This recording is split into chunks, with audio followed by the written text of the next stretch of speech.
Today, it could be simple for you to disregard my communications, minimize their relevance, include them into your daily interactions just at the very end, or put them off until a later time, when you have more time on your hands. All of these options are possible.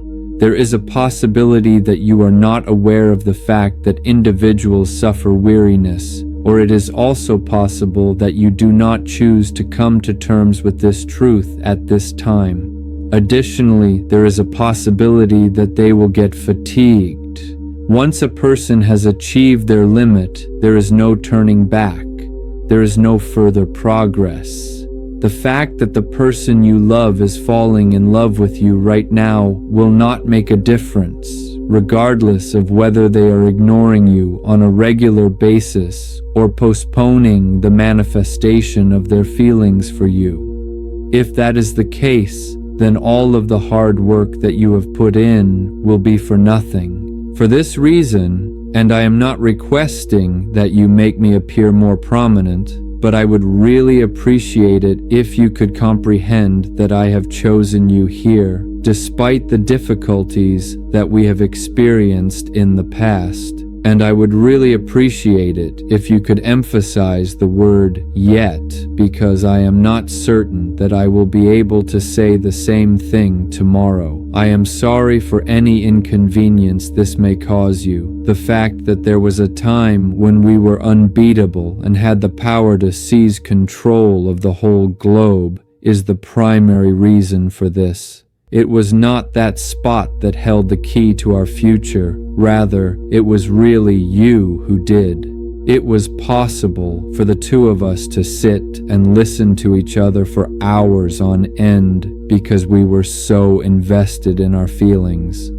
During the course of our investigation into the intricacies of our past, we find the hidden truths that are the things that bind us all together. Memories of our beautiful late-night details, road trips, humor, perfume, guilty pleasures, music, first kiss, and everything else in between lead me to feel a tremendous lot of pain. I especially feel this way when I think of the first kiss. On the day when our world came crumbling down, you were there, sitting next to me, softly stroking away my tears and giving me a hug.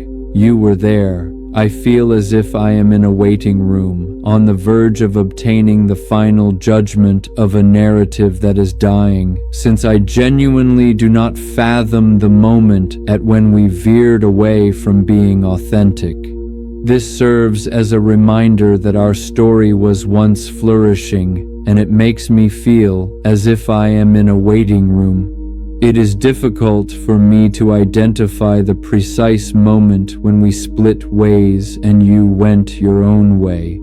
Perhaps your goals and desires changed over time, and from that point on, you stopped seeing me in your thoughts. I still see you in mine, even though I am aware that each time it is with less intensity, but I always know that you are in my hands. This is a terrible thing because I still see you in mine after all these years. You are still surrounded by people who have trust in you, and it is a terrible sensation to be on the sidelines while the person in whom you had such a great deal of faith gradually deteriorates, and it seems as if there is nothing you can do to stop it from happening. I am unable to stop looking for you in my memories, with the intention of rekindling our connection and getting an understanding of the causes that led to our separation.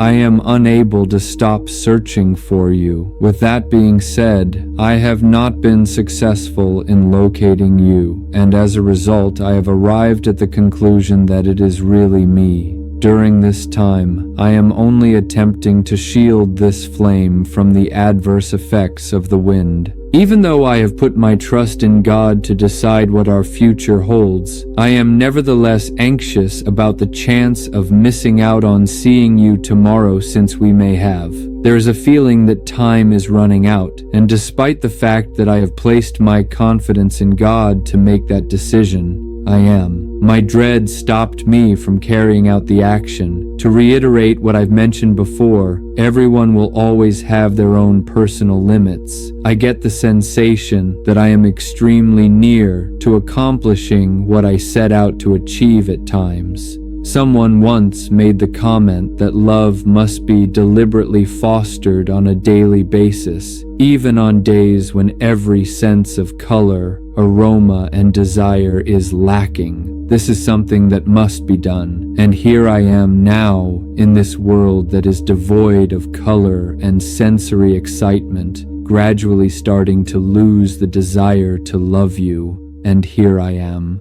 On the other hand, I want to reassure you that I will always love you, and I want that we will cross paths once again so that we may rekindle the love that we had in the past before it was taken away. The thought of leaving is really challenging for me, and I sincerely hope that you will continue to love me even after I go. The only item that I still have in my possession is this one thing. Taking this into consideration, I will first gather all of my belongings, my memories, and my goals, and then I will let that tremendous wind to take everything away from me. Man, I really hope that you will come to see me, because then you would realize how near I was to you the whole time, and you would not have believed it if I hadn't told you about it when I told you about it. I really hope that you will come to see me. You will continue to hear these words inside you from that point on, but by the time you realize it, it will be too late.